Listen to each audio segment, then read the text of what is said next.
আসসালামু আলাইকুম, কেমন আছেন সবাই? গুজরাটি বাংলা ব্লগে স্বাগত জানাই। আজ আমি দেখাচ্ছি একটা মুখরোচক খাবার, যেটা দেখলে আপনাদের সকলের মুখে পানি চলে আসবে। সেজন্য ভিডিওটা স্কিপ না করে পুরোটা দেখার জন্য অনুরোধ করলাম। এখানে নিয়েছি ঝুরি ভাজা, আর নিয়েছি পুরি, মশলা পুরি, তারপর নিয়েছি কুচনো পেঁয়াজ, তেঁতুলের চাটনি, টক দই, সেদ্ধ করা আলু, তারপরে এখানে নিয়েছি চাট মশলা। চাট মশলাটা যে কোনো মুদিখানার দোকানে আপনারা কিনতে পারবেন। যদি না পেয়ে থাকেন তাহলে এটা তৈরি করার খুব ইজিলি উপায় আছে, বাড়িতে তৈরি করে ফেলতে পারবেন বিট লবণ এবং জিরে গুঁড়ো আর লঙ্কা গুঁড়ো দিয়ে। তারপর এখানে সেদ্ধ করা মটর, কুচনো টমেটো, কুচনো কাঁচা লঙ্কা এবং ধনেপাতা। তাহলে দেখে নিন চাটপুরি আমি কিভাবে তৈরি করি। এটার নাম হলো চাটপুরি। আপনারা প্রসেসটা দেখে নিন। প্রথমেই পুরি একটা প্লেটের মধ্যে রেখে দিয়েছি, তারপর সেদ্ধ করা আলু দিয়ে দিচ্ছি, আলু এবং সেদ্ধ করা মটর দিয়ে দিলাম।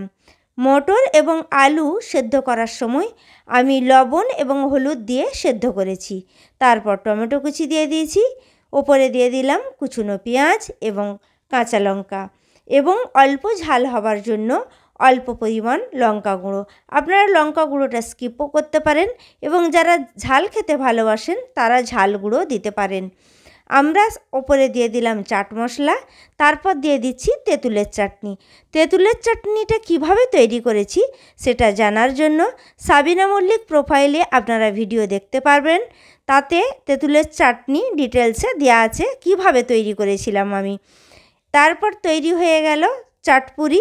ওপরে আমি দিয়ে দিয়েছি ধনেপাতা, ঝুরি ভাজা, দই। দেখুন কত সুন্দরভাবে তৈরি হয়ে গেল।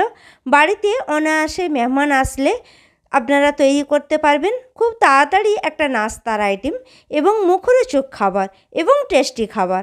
আমার ভিডিও কেমন লাগলো কমেন্টে অবশ্যই জানাবেন, আর আপনারা শেয়ার অবশ্যই করে দেবেন, লাইক করতে ভুলবেন না।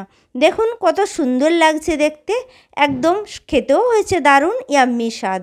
এবং পুরির মধ্যে তৈরি করার সময় আমি মশলা দিয়ে আটাটা মেখেছিলাম। আপনারা অন্য প্রসেসেও পুরি তৈরি করতে পারেন। আসবো পরের ভিডিও নিয়ে, ততক্ষণ পর্যন্ত আল্লাহ হাফিজ।